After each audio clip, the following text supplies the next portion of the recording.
Hello friends, welcome to SSC crackers. और इस channel पे फिर से आपका बहुत बहुत स्वागत है। जैसा कि आप सभी लोग चाह रहे थे, जितने भी लोग ऐसे स्टेनोग्राफर के एस्पिरेंट्स हैं, कि आप लोगों को ग्रेड सी और ग्रेड डी के लिए भी आपके लिए एक परफेक्ट स्ट्रैटेजी बनाया जाए, तो 50 डेज़ का स्ट्रैटेजी मैं बना रहा हूँ। और विश्वास मानिए कि अगर आप ये 50 डेज़ के अंदर में ये सब कुछ कंप्लीट कर लेते हैं, ये बिना सोचे हुए कि एग्ज़ाम आपका टाइम पे होगा या नहीं होगा या डिले होगा, जो भी है उसको एक तरफ आप साइड कर दीजिए, ये सोच को। और जो मैं आपको ये 50 डेज़ में बता रहा हूँ उसको बस अपने रूटीन में फॉलो कर लीजिए। बस इतना भी अगर आप कर लेते हैं तो डेफिनेटली जो यहाँ पर आप जो स्कोर देख रहे हैं 160 प्लस मार्क्स का, ये आपको आ जाएगा। इस वीडियो में मैं बात करने वाला हूँ कट ऑफ के बारे में भी, सैलरी के बारे में भी।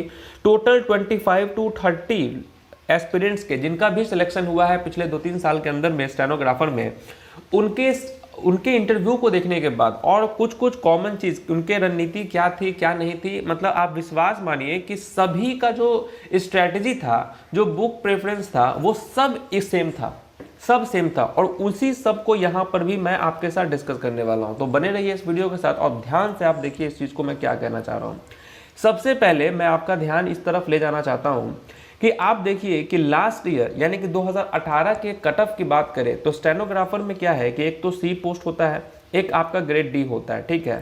तो ग्रेड सी के लिए जो कट ऑफ गया था वो 138 गया था जनरल का, ओबीसी का 130, एससी का 119 और एसटी का 105। ओके, और यहाँ पर आप देखिए मार्जिन स्कोर का ओबीसी और एससी के बीच में, ओबीसी और यूआर के बीच में तो केवल और केवल 5 मार्क्स का है। यहाँ देखिए ग्रेड डी की बात करें तो 134 है और यहाँ 130 है। ओबीसी का 4 मार्क्स का डिफरेंस है। यानी कि आपको ये नहीं सोचना है कि आप ओबीसी से आ रहे हो तो आपको बहुत ज़्यादा मार्क्स का प्रेफरेंस मिलेगा। समझ रहे हो बात को? ये सब आपको बिल्कुल नहीं सोचना। बस आपको ये सोचना है आप किसी भी कैटेगरी के हो, आपका लक्ष्य 160 होना चाहिए। अगर आप जितना ऊपर के लक्ष्य को टारगेट करेंगे, अगर आप उसके नीचे भी गिरे तो भी आपका सिलेक्शन हो जाएगा। इसीलिए हमेशा अपना बेंचमार्क इतना ऊपर रखो, इतना ऊपर रखो कि अगर उसके नीचे भी आए तो वो भी किसी और के लिए सपना हो। समझ रहे हो बात को? इस तरीके से करना है। सबसे पहले तो देखिए ये बहुत ही अच्छा पोस्ट है। मैं आपको क्या बताऊं, जब भी आपको ऐसा लगे ना, पढ़ने में मन नहीं लगे, तो बस आप इस पोस्ट के बारे में सोच लेना। देखिए यहाँ पर 2400 ग्रेड पे भी है, ठीक है, यहाँ पर 4200 ग्रेड पे भी है और 4600 ग्रेड पे भी है। आप ऐसा समझिए कि आपने 12th पास किया, आपने एक तरह से बस अगर आपको इतने अच्छे लेवल का अगर आपको जॉब मिल रहा हो 2400, जहां पर ग्रॉस सैलरी की अगर बात करें तो 40,000 का ग्रॉस सैलरी मिलता है आपको 2400 ग्रेड पे इन हैंड आपको 35-36,000 के आसपास आपको मिल जाएगा। और 42-4600 ग्रेड पे की अगर बात करें तो यहाँ पर अराउंड 60,000 सैलरी आपको मिल सकता है। तो ये काफ़ी कुछ बयान करता है कि आप किस तरीके से अगर इस थोड़ा सा अगर मेहनत कर ले तो ये सब चीज़ आपका हो सकता है। समझ रहे हो बात को? चलिए अब मैं आपको यहां पर ले जाना चाहता हूं। सबसे पहले तो आप देखिए, हालांकि ये सबको पता होगा कि यहां पर आपके सामने 3 पेपर होते हैं। पहला तो जनरल अवेयरनेस, रीजनिंग और आपका इंग्लिश। टोटल 200 मार्क्स के ये होते हैं, टोटल 200 मार्क्स का। एक क्वेश्चन के लिए आपको 1 मार्क्स मिलेगा। समझ रहे हो बात को? सीजीएल वाला और सीएचएसएल वाला नहीं है कि आपको एक क्वेश्चन के लिए 2 मार्क्स मिलते हैं। समझ रहे हो? यहाँ पर नंबर ऑफ क्वेश्चंस अगर हम जीए की बात करें तो 50 होता है, रीजनिंग की बात करें तो 50 होता है और इंग्लिश की बात करें तो 100 होता है, ठीक है। और देखिए बहुत सारे एस्पिरेंट्स होते हैं जिनका मैथ्स जो है वो अच्छा नहीं होता है। बहुत सारे स्टूडेंट्स होते हैं कि जिनका मैथ्स को लेकर वो काफ़ी अनकंफर्टेबल फील करते हैं और मैथ्स कहीं ना कहीं उनको डिमोटिवेशन की तरफ ले जाता है, ठीक है। थोड़ा सा उनको लगता है कि मैथ्स नहीं है तो मेरा तो फ्यूचर ही बर्बाद है। लेकिन वो सारे एस्पिरेंट्स अगर इस जॉब की तरफ अगर उनका ध्यान हो तो वो डेफिनेटली इस फॉर्म को फिल किए होंगे। तो आप समझिए कि बिना मैथ्स, यहाँ पर मैथ्स नहीं है, मैथ्स के जो 50 क्वेश्चंस हैं वो इंग्लिश में ही ऐड कर दिए गए हैं, ठीक है। यानी कि अगर आपको स्टेनोग्राफर क्रैक करना है तो आपको इंग्लिश में बहुत ही अच्छा स्कोर करना होगा। आपको इंग्लिश में ही सबसे ज़्यादा मेहनत करना है। जिस तरीके से एसएससी सीजीएल में कहा जाता है कि अगर आपको सीजीएल निकालना है तो मैथ्स बहुत अच्छा करना पड़ेगा, खास करके एडवांस मैथ्स। समझ रहे हो? एडवांस मैथ्स को ठीक करना पड़ेगा। उसी तरीके से अगर आप स्टेनोग्राफर चाहते हो, अभी भी अगर आप सीरियस नहीं है इंग्लिश को लेकर, तो आप इंग्लिश को बहुत ही अच्छा कर लीजिए। समझ रहे हैं बात को? चलिए यहाँ पर एक चीज और देख लीजिए कि 2 घंटे का ये पेपर होता है। 2 घंटे में आपको 200 क्वेश्चन बनाने होते हैं। एक क्वेश्चन अगर आप एक रॉन्ग करेंगे, अगर आपका गलत हो गया एक क्वेश्चन, तो आपका 0.25 मार्क्स कट जाएगा। यानी 4 क्वेश्चन आपने रॉन्ग किया तो 1 मार्क्स आपके कट जाएंगे। इसीलिए निगेटिव पे भी आपको ध्यान देना है। सवाल यही उठता है कि देखिए बात तो सर आपने कर दिया कि 160 मार्क्स के मतलब कि इतना आपको लाना है, लेकिन ये लाया तो लाया कैसे जाए, मतलब कैसे लाया जाए 160 प्लस मार्क्स। तो देखिए 160 प्लस मार्क्स के लिए आपके पास देखिए रीजनिंग है, जीके है, इंग्लिश है। यही 3 सब्जेक्ट में आप स्कोर अच्छा करके और इन सब के स्कोर को अगर हम ऐड कर दें तो 160 तक आप पहुंच सकते हैं। इसीलिए आपको हर एक टॉप सब्जेक्ट पे, यानी रीजनिंग पे आपको बहुत अच्छा मेहनत करना है, इंग्लिश पे करना है, जीके पे करना है, ये तमाम चीज आपको करना है। 160 आराम से आ जाएगा।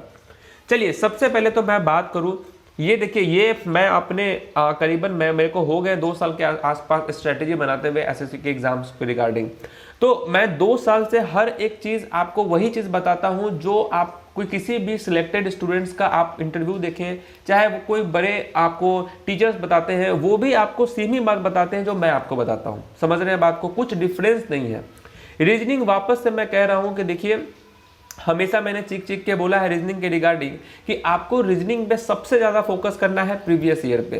ठीक है, जितने भी मैंने आपको स्टार्टिंग में ही बताया कि 25 to 30 इंटरव्यू मैंने देखे हैं, उन सब का यही कहना है कि मैंने रीजनिंग के लिए कोई स्पेशल बुक नहीं देखा, कुछ स्पेशल नहीं किया, बस प्रीवियस ईयर को मैंने बहुत ही अच्छे तरीके से बनाया। अब बनाने का भी तरीका क्या था उनका, आप लोगों तो बहुत कुछ सीख लिए होंगे। जैसे कि अगर पहला क्वेश्चन आया आपका नंबर सीरीज का, तो उसने क्या किया कि किरण चैप्टर वाइज में जितने भी नंबर सीरीज के क्वेश्चंस हैं उसको उसने पूरा बना लिया। दूसरा कोई टॉपिक आया, फिर उस टॉपिक को किरण चैप्टर वाइज से उठाया प्रीवियस ईयर का और उससे वो पूरा कंप्लीट कर लिया।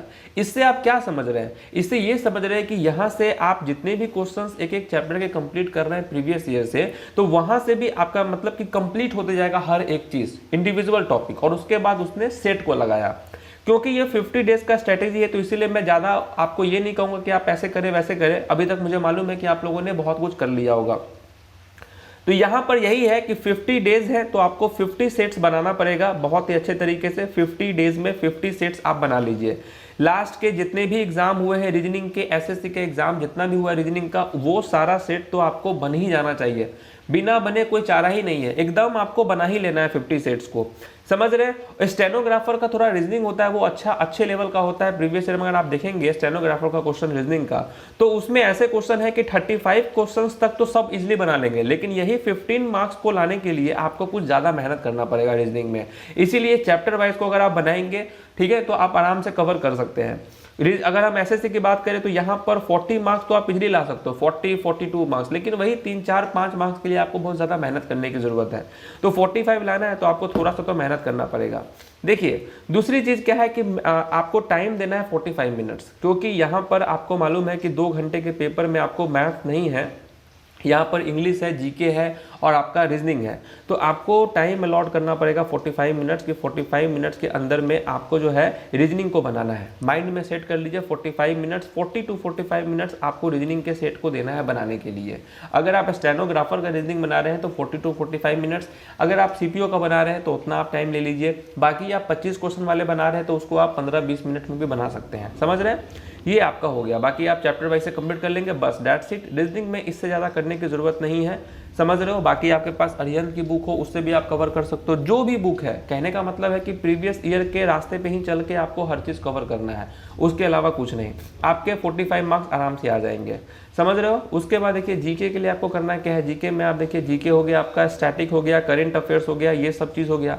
तो ये सब आपको क्या करना है, तो आप जीके में क्या करो कि जितना आपको दिया हुआ है जीके में, बस आपको करना क्या है कि देखिए यहाँ भी आपका बहुत सिंपल चीज़ है, ज़्यादा अपने दिमाग को डाइवर्ट नहीं करना है। जीके में आप उठाइए लुसेंट को और आप उठाइए प्रीवियस ईयर को, समझ रहे हैं बात को।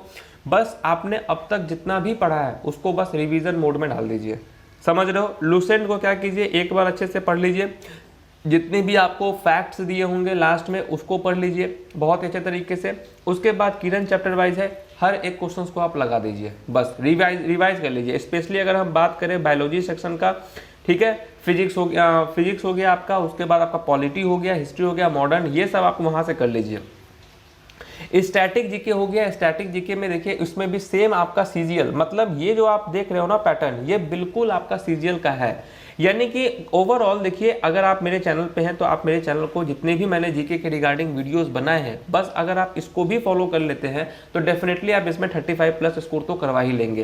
क्योंकि मैंने भी अपने जीके का जितना भी कंटेंट डाला है वो 2010 से लेकर 2019 तक के बीच में जितने भी पूछे गए स्टैटिक जीके हो गए, जितने भी कुछ इंपॉर्टेंट जीके क्वेश्चन हो गए, ये सब मैंने अपने चैनल पर करवा रखा है।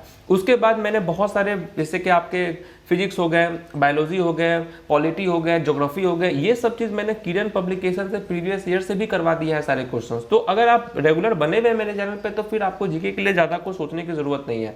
बस आपको रिवीजन मोड में अपने आप को डाल देना और सिर्फ रिवाइज करना है। करेंट अफेयर्स भी बहुत अच्छा दबा के क्वेश्चन पूछता है इसमें, तो करेंट अफेयर्स भी मैंने आराम से करवा दिया है आपको। जब भी आपका एग्जाम हो, अभी तो एग्जाम आपका पोस्टपोन चल रहा है, लेकिन कोई बात नहीं है, अपने आप को आपको प्रिपेयर करना है जनवरी से लेकर जून तक का, ठीक है। जनवरी से लेकर जून तक का जितना भी, जून आप स्टेनो के हैं तो आप जुलाई तक का मान के चलिए कि आपको जनवरी से लेकर और जुलाई तक में जितने भी करंट अफेयर्स के क्वेश्चन है बस आप उसको ही पढ़ लीजिए, उसी को रिवाइज कीजिए, ठीक है। जून तक जुलाई तक का मैंने भी करवाने का सोचा है आपके लिए, हालांकि मैंने अक्टूबर 2019 से लेकर अभी तक फरवरी 2020 तक मैंने करवाया है, समझ रहे हैं। धीरे धीरे टाइम आने पे मैंने वहां तक भी करवा देना है, ठीक है। तो ये सब चीज आपका जीके में है, इसके ज्यादा आपके लिए कुछ करना नहीं है, कुछ अलग कुछ करना नहीं है। अगर आपका एसएससी अगर लग गया उस एग्जाम में, तो एसएससी का मतलब है कि जितना भी एग्जाम एसएससी के अंडर में आता है वो सारे का आपका पैटर्न, तरीका, जो प्रिपरेशन करने का स्ट्रेटेजी होता है वो सेम ही होता है। तो बस आप इतना कर लो। इंग्लिश के लिए देखिए, इंग्लिश के लिए आपको 50 डेज है, 50 सेट्स आपको बनाना है, क्योंकि यहाँ पर जो आपका खेल है वो आपका इंग्लिश का है, क्योंकि 100 मार्क्स इंग्लिश में आता है, समझ रहे हैं। 100 मार्क्स का ये पेपर होता है, यानी कि जो बच्चा इंग्लिश में अच्छा परफॉर्मेंस किया वही बच्चा का सिलेक्शन होना है, ये बात आप मान लीजिए। तो इसीलिए इंग्लिश में आप चाहते हैं अच्छा करना, तो 50 डेज के अंदर में 50 सेट को आपको एकदम अच्छे तरीके से बना देना है, समझ रहे हैं। और ये 50 सेट्स कौन से 50 सेट्स होंगे, जो भी प्रीवियस ईयर में होंगे, ठीक है। उसमें से देखिए सीजीएल जितने भी सीपीओ के टीयर 2 के पेपर हो गए, सीजीएल के टीयर 2 के पेपर हो गए, और स्टेनोग्राफर के जो पेपर हो गए, ये टीयर 2 वाले जो है आपके जितने भी पेपर है ना, इसको आप 20 सेट को बना लीजिए अच्छे तरीके से, आपको प्रैक्टिस मोड में बनाकर, और सिर्फ बनाना ही नहीं है, रिविजन भी करना है आपको। तो ये आप 20 सेट्स बना लीजिए, आपको सब खेल समझ में आ जाएगा इंग्लिश का। स्टेनोग्राफर का तो जितना भी सेट है वो सारा आपको बनाना है। एमबी पब्लिकेशन में जितना भी सेट दिया हुआ है आपका रिसेट, आप देखिए उसमें भी 2 बुक निकल चुका है, एक 1997 से लेकर 2012 तक का, और 2012 से लेकर 2018-19 तक का आपको दिया होगा एमबी पब्लिकेशन। तो 2012 से 12 वाला जितना, 2012 से 19 वाला जितना भी पेपर है उसको आप अच्छे से बना लीजिए एमबी पब्लिकेशन। किरण चैप्टर वाइज को अच्छे तरीके से आप बस रिवाइज कर लीजिए, क्योंकि आपको भी पता है इंग्लिश इज ऑल अबाउट क्या, यहाँ पर वोकैब आ जाते हैं, यहाँ ग्रामर आ जाता है, और यहाँ आपका कॉम्प्रिहेंशन आ जाता है। तो स्टेनो में तो आपको हर एक चीज को टारगेट करना है। तो वोकैबुलरी के लिए देखिए, जितने भी प्रीवियस ईयर में दिए हुए वोकैबुलरी, बस आपको वो एकदम कमांड होना चाहिए। अगर आपके 1 से 2 गलत भी हो रहे हैं ना, तो आप ये मत समझो कि आपको सब कुछ आता है किरण पब्लिकेशन चैप्टर वाइज का प्रीवियस ईयर का। अगर आपको आता है तो फिर 1-2 गलत भी क्यों हो रहा है, इसीलिए आपका मेन फोकस ये होना चाहिए। मैंने भी अपने चैनल पर करवा रखा है, वहां से भी आप कर सकते हैं वोकैब सेक्शन, ठीक है। तो वोकैबुलरी का मतलब है कि अगर आप प्रीवियस ईयर में बोल रहा हूं तो प्रीवियस ईयर का A to Z आपको अच्छे तरीके से याद होना है। आप अगर नींद में भी हो और आपसे कोई क्वेश्चन पूछ दे एंटोनिम्स का या वन वर्ड का, तो आपका जवाब सही आना चाहिए, समझ लो। ये होता है एकदम उस पर पकड़, कि अगर आप नींद में भी हो तो भी आपको अगर कोई पूछ दे तो आपका जवाब सही होना चाहिए, समझ रहे हो। और जिस दिन ये वाला आपका फीलिंग आ जाए ना, उस दिन आपका वोकैबुलरी का एक क्वेश्चन भी नहीं आएगा, क्योंकि सब तो आप प्रीवियस ईयर का आता है। ग्रामर की बात करें तो ग्रामर में आपको मिरर ऑफ कॉमन एरर का एक बुक आता है, बेस्ट होता है, और आपका प्लिंथो पैरामाउंट होता है। ये दोनों बुक में से कोई एक बुक को कर लीजिए, उससे ज्यादा का आपका स्टेनोग्राफर का इंग्लिश नहीं है, ठीक है। और कॉम्प्रिहेंशन की बात करें तो देखिए, इंग्लिश आपको भी पता है, फॉर्म डालने से पहले आपको भी इस इंग्लिश का इंपॉर्टेंस पता होगा। तो मुझे मालूम है कि बहुत सारे लोग पेपर भी पढ़ाई कर रहे होंगे, लेकिन अगर आपका पेपर रीडिंग का हैबिट नहीं भी है तो कॉम्प्रिहेंशन के लिए आज से ही जो है आप 5-5 यानी कि 5-5 पैसेज, तो अब अगर आप पेपर नहीं पढ़ रहे हैं तो कम से कम 3 पैसेज और 2 क्लोज टेस्ट तो आप डेफिनेटली बनाना। हर दिन के रूटीन में डाल लो कि नहीं भाई, हमको ये मेरा बेसिक डोज है, बेसिक कैप्सूल है, हमको उसको निपटा देना है, समझ रहे हैं। बस इंग्लिश में इतना ही कीजिए आप, उससे ज्यादा कुछ करने के लिए नहीं है आपको। जो भी मैं बता रहा हूँ बस वो एकदम सभी सिलेक्टेड स्टूडेंट्स का मैं आपको ब्रीफ करके बता रहा हूँ, समझ रहे हैं। उसके बाद ऑनलाइन कोई 20 मॉक टेस्ट दे लीजिए आप, ठीक है, और उसका बेहतरीन तरीके से एनालिसिस कर लीजिए, that's it, okay. Must do काम में यही है कि 50 डेज आपको मिले हैं, मतलब कि आपने अभी तक इस वीडियो को देखने से पहले तक आपने जितने भी नॉलेज गैदर किए हैं इस 50 डेज में आपको कंप्लीट रिवाइज कर लेना है, एकदम अच्छे तरीके से रिवीजन करते हुए चलना है। हर दिन एक आप सेपरेट टाइम बनाइए 1 घंटे का रिवीजन का, जो भी आपने पढ़ा है उस 1 घंटा में आप रिवाइज कीजिए। फिर जब दूसरा दिन आए फिर उस टाइम पे 1 घंटा, फिर जो भी आपने पढ़ा फिर उसका रिवीजन, इस तरीके से अपने आप को करते चलिए। समझ रहे हैं? अपने आप को मोटिवेटेड रखिए। ऐसा लगना चाहिए नहीं कि आपको सिलेक्शन नहीं हो रहा है, एग्जाम नहीं होगा तो पढ़ाई नहीं करें। अपने आप को अगर आप मोटिवेट रखेंगे तो सिलेक्शन तो होना ही है। समझ रहे हैं बात को? तो यही बस करना है, क्योंकि मैंने देखा है कि जितने भी लोग सिलेक्टेड होते हैं उनमें मैंने कॉमन चीज़ें यही देखा है कि वो हमेशा मोटिवेटेड रहते हैं। ये उनकी पहचान है कि मोटिवेशन ही उनको ये वो एहसास दिलाता है कि यस, मतलब कि मैं निकाल सकता हूँ। क्योंकि जो बच्चा भी डिमोटिवेटेड में या जो बच्चा लो कॉन्फिडेंस के साथ अगर प्रिपरेशन करता है ना, उसका सिलेक्शन कभी जल्दी आपने सुना नहीं होगा कि हो गया है उसका, क्योंकि एक एटीट्यूड आपको दिलाता है आपकी पहचान। समझ रहे हो बात को? अगर आपको भीड़ में अपने आप को अलग देखना है तो आपको अपना एक अलग एटीट्यूड बनाना पड़ेगा किसी के भी रिगार्डिंग। समझ रहे हो? बस उम्मीद है कि इस वीडियो को देखकर आपको सब कुछ ऑल क्लियर हो गया होगा, समझ में आ गया होगा। और जो चीज़ भी मैंने बताया, अब सबसे पहले तो देखिए, कहने का मतलब क्या है कि पहले तो जितनी भी गंदगी वाली बुक है जो आपको नहीं पढ़ना है फिर भी आप उस बुक को अगर पढ़े जा रहे हो तो उसको तो पहले साइड कर लो। जो पहले मैंने बुक बोला है वो सारे बुक को इस तरीके से कंप्लीट करो कि आपको उसमें नींद में भी हो तो आपका जवाब सही में आना चाहिए। प्रीवियस ईयर का मतलब ये होता है। और जिन बच्चे ने कहा है कि मैंने प्रीवियस ईयर पढ़ा है, समझ रहे, जो बच्चा प्रीवियस ईयर, क्योंकि हर बच्चा का तो कहना ही है कि प्रीवियस ईयर पढ़ के मैंने सिलेक्शन लिया है, तो वो बच्चा जो प्रीवियस ईयर बोल देता है तो कभी आप सोचे हो कि उसमें डिफरेंस क्या होता है? हाँ, उनके प्रीवियस ईयर पढ़ने के जो सिलेक्टेड होते हैं उनके प्रीवियस ईयर पढ़ने का तरीका और जो आपके पढ़ने का तरीका यही होता है कि जो सिलेक्टेड होते हैं उनको मालूम है कि मुझे तो यही पढ़ना है, तो उसको वो इस तरीके से पढ़ते हैं कि नींद में भी हो तो उसका आंसर करेक्ट होता है, चाहे वो किसी भी मोड में आप उससे पूछ दो वो सही जवाब देगा। समझ रहे हो? इतनी बार प्रैक्टिस कर चुका होता है प्रीवियस को, कम से कम नहीं तो मेरे हिसाब से 20 टाइम्स तो जरूर रिवाइज कर चुका होगा। और जो बच्चा ये होते हैं, जो उनका बच्चा का जो लो कॉन्फिडेंस में होते हैं, जो अपना दिमाग लगाते रहते हैं, ये बच्चे का प्रीवियस का मतलब क्या होता है ना कि बस वो एक बार पढ़ लिए, उनको लगता है प्रीवियस में मैंने पढ़ लिया है। और उनका हर बार क्या होगा कि जब भी आप कभी वो प्रीवियस ईयर का टेस्ट देंगे तो उसमें कभी भी 200 में उनका कितना स्कोर आएगा? 140 तक में आएगा उनका स्कोर। ठीक है, 140 तक में स्कोर आएगा, मतलब क्या कहने का मतलब है कुछ ना कुछ गलत होगा ही। तो ये फिर प्रीवियस ईयर पढ़ना का नहीं होता है। लेकिन किसी भी सिलेक्टेड बच्चा ने अगर प्रीवियस ईयर एक बार पढ़ लिया है तो उनका स्कोर 180 190 के नीचे नहीं आता है, क्योंकि उनको वही पढ़ना है। तो जिस दिन आपका लेवल इस तरीके का हो जाए ना, उस दिन ही अपना प्रीवियस ईयर छोड़ के आपको बाकी जो बुक पढ़ना उस दिन उस बुक को पढ़ लेना। ठीक है फ्रेंड्स, मिलते हैं आपसे नेक्स्ट वीडियो में, तब तक के लिए ऑल द बेस्ट।